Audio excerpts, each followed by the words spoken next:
Vemulawada municipal ఎన్నికలలో మరి బీజేపీకి వేములవాడ పట్టణ ప్రజలు 8 మంది బీజేపీ కౌన్సిలర్లు గెలవడం నిజంగా శుభసూచకం.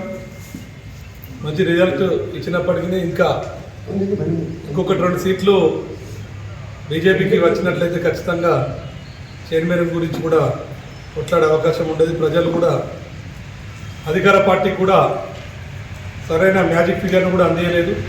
వాళ్ళు ఏ విధంగా చైర్మన్ పదవిని పొందిరో ప్రజలందరూ కూడా చర్చించుకుంటున్నారు.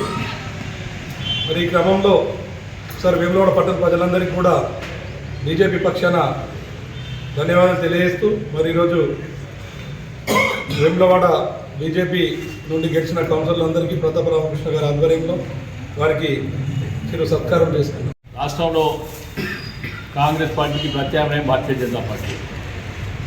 ఇది దాదాపు రాష్ట్రం మొత్తంలో కూడా చూస్తూ ఉంది. మరి ఇక మన మున్సిపాలిటీలో కూడా దాదాపు 10 సీట్ల వరకు మనం ఎక్స్పెక్ట్ చేసినాం. 8 సీట్లకే పరిమితం చేసే ప్రజాభిప్రాయం అనేది చాలా ముఖ్యమైనది. మరి ఇక్కడ కూడా ఆల్టర్నేట్ మనం చూస్తున్నారు ప్రజలు.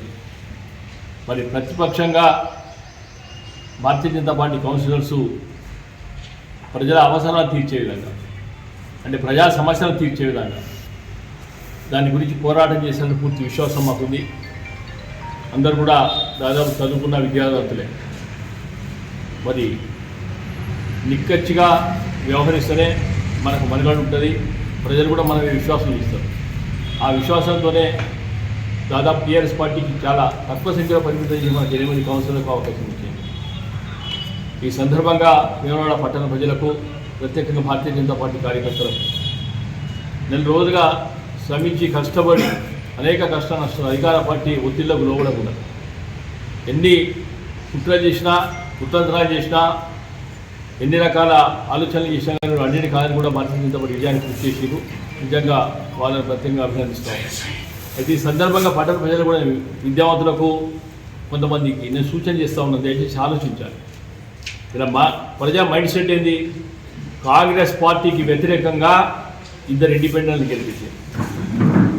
2 ఇండిపెండెంట్లు ఏ రకంగా పోతే ప్రజలు ఆలోచన చేయాలి.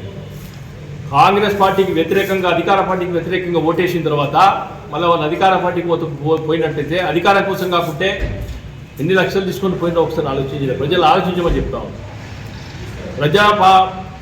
ప్రజలు ఏదైతే ఉన్నదో ఓ టీఆర్ఎస్ క్యాండిడేట్ గెలిపిస్తే ఆయన కూడా పదవీ కాంక్షతోని పార్టీ మారి కేవలం పదవుల కోసమే పార్టీ 24 గంటల్లో మారడం ఎంతవరకు సమంజసం? దయచేసి కార్యకర్తలకు కానీ లేకుంటే ప్రజలకు కానీ ఇంటలెక్చువల్స్ విద్యావంతులకు చెప్తా ఉన్నాను నేను. మరి మీరు వేసిన తీర్పు ఏంది? మీరు ఇచ్చిన తీర్పును మీ దగ్గర అభ్యర్థి ఒక్కటేలో తిరస్కరించిన తర్వాత మరి ఈ పరిణామాలు ఎట్లుంటాయి ఒక్కసారి మీరు ఆలోచించారు. అంటే కేవలం ఓటేసే వరకే ఓటేసిన తర్వాత గెలిచిన తర్వాత మా ఇష్టమైన మనస్తత్వం ఉంటే ఇది సరైన ప్రజాస్వామ్యం కాదని ఒకసారి ఆలోచించారు. మరి మరొక్కసారి కూడా విలక్షణమైన తీర్పు ఇచ్చారు. అధికార పార్టీకి ఎన్ని ప్రలోభాలు పెట్టినా ప్రతిసారి సమావేశంలో 200 కోట్ల రూపాయలు అభివృద్ధి చేసినాం, 40 కోట్ల రూపాయలు అభివృద్ధి చేసినాం. ఇచ్చిన వాళ్ళు ఎక్కడ పడితే సీసీ రోడ్స్, డ్రైనేజీలు, ప్రజలను మభ్యపెట్టే విధంగా అనేకమైన స్టేట్మెంట్ ఇచ్చినప్పటికీ కూడా సరైన మెజారిటీ ఇవ్వలేదు. మరి రేపు జరిగే ప్రతి ఎన్నికల్లో కూడా మన పోరాటం నెక్స్ట్ ఏదైతే ఉన్నదో ఎమ్మెల్యే ఎలక్షన్స్ వాటికి సన్నద్ధంగా ఉండడంతోనే భారతీయ జనతా పార్టీకి ప్రజలు కూడా వచ్చేసారి ఆదరిస్తారుగా మనం చేస్తూ ఉన్నాం. భారత్ మాతాకి జై.